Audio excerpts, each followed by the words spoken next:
Welcome to life Mantra by Nagendra. The secret law of అట్రాక్షన్కి సంబంధించిన book సిరీస్లో మనం మాట్లాడుకుంటున్నాం. Third chapter. ఈ మూడో చాప్టర్లో రహస్యాన్ని ఎలా వాడాలి దాని గురించి.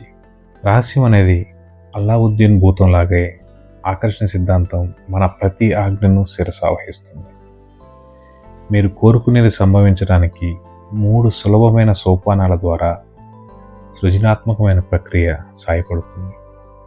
అవి ఏంటంటే అడగటం, నమ్మటం, అందుకోవటం. మీరు కోరుకునేది ఏమిటో ప్రపంచాన్ని అడగడం అనేది మీ కోరికను స్పష్టం చేసుకోవడానికి పొందే అవకాశం. మీ మనసులో అది స్పష్టంగా ఉంటే అది మీరు అడిగినట్టే. నమ్మడంలో చేతలు, మాటలు, మీరు కోరుకున్నది ఇదివరకే పొందారన్న భావన, ఇవన్నీ కలగలిసి ఉన్నాయి. మీరు అందుకున్నారనే ప్రకంపనలను బయటకు వ్యక్తం చేయడం ద్వారా ఆ ఆకర్షణ సిద్ధాంతం జనాన్ని, సంఘటనలను, పరిస్థితులను చైతన్యపరిచి దాన్ని మీకు అందుకునేలా చేస్తుంది. మీ కోరికకు రూపం ఏర్పడినప్పుడు మీరు ఎలా అనుభవిస్తారో ఆ అనుభూతే మీరు అందుకోవడం అనేది. మీరు ఆనందంగా ఉన్నప్పుడు అది మిమ్మల్ని మీరు ఏం కావాలనుకుంటున్నారో ఆ ఫ్రీక్వెన్సీలో ఉంచుతుంది. బరువును కోల్పోవడంలో దృష్టి నిమగ్నం చేయకండి. అందుకు బదులుగా నిర్దిష్టమైన బరువుపై దృష్టి లగ్నం చేయండి. మీ నిర్దిష్టమైన బరువు గురించిన అనుభూతులనే ఫీల్ అవుతూ ఉండండి. అప్పుడు అది మీకు లోబడుతుంది. మీ కోరికను సాక్షాత్కరింపజేయటానికి ప్రపంచానికి సమయం పట్టదు. దానికి $1 సాక్షాత్కరించడం ఎంత సులువో $1 మిలియన్ విషయంలోనూ అంతే సులువు.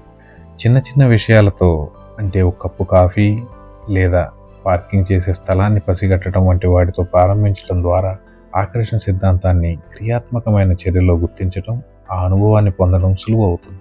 ఓ చిన్న విషయాన్నైనా సరే ఆకర్షించడానికి శక్తివంతంగా ఉద్దేశించడం.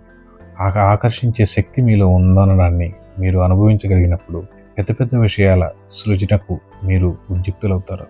మీరు ఏది ఎలా చేయాలనుకుంటున్నారో అది రోజు మీరు ముందుగానే ఆలోచించి ఆ రోజుకు రూపకల్పన చేయండి. అప్పుడు మీ ఉద్దేశాలకు అనుగుణంగానే మీ జీవితం రూపకల్పన చేయగలుగుతారు. అంటే ఈ చాప్టర్లో ముఖ్యంగా 3 విషయాల గురించి మాట్లాడారండి. అడగటం, నమ్మటం, అందుకోవటం.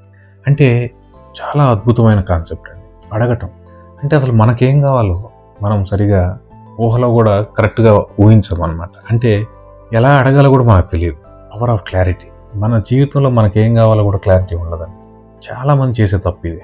అంటే ఉదాహరణకి అప్పులు తీరాలి అనుకునేవాడు అప్పులు తీరాలి, నాకు అప్పులు ఎక్కువైపోయినాయి, అప్పుల వల్ల బాధ, అప్పుల వల్ల ఇంటికి వస్తున్నారు అంటూ అప్పులు అంటూ ఇంకా ఎక్కువ అప్పులను ఆకర్షిస్తాడు.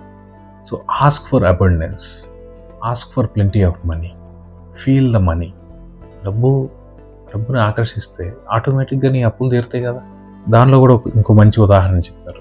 బరువు తగ్గాలి అనుకునే వాళ్ళు బరువు అని ఆ బరువు గురించి కాదు ఆలోచించాల్సింది.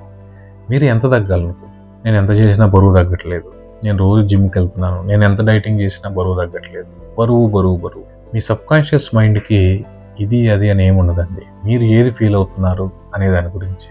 అలా బరువు అని మనం ఎప్పుడైతే ఫీల్ అవుతామో మీరు ఏం చేసినా సరే బరువు తగ్గరు.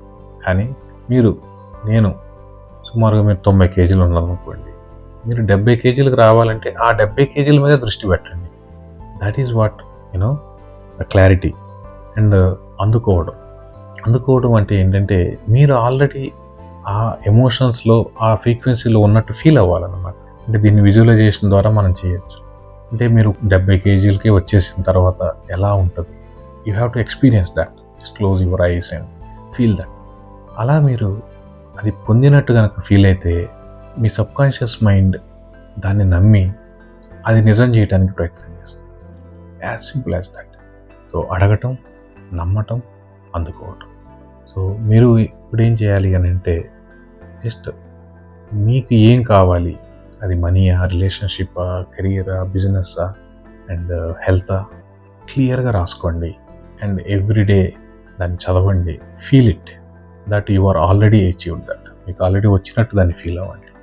అది ఈ చాప్టర్లో చెప్తున్నారు. We will talk in the next chapter.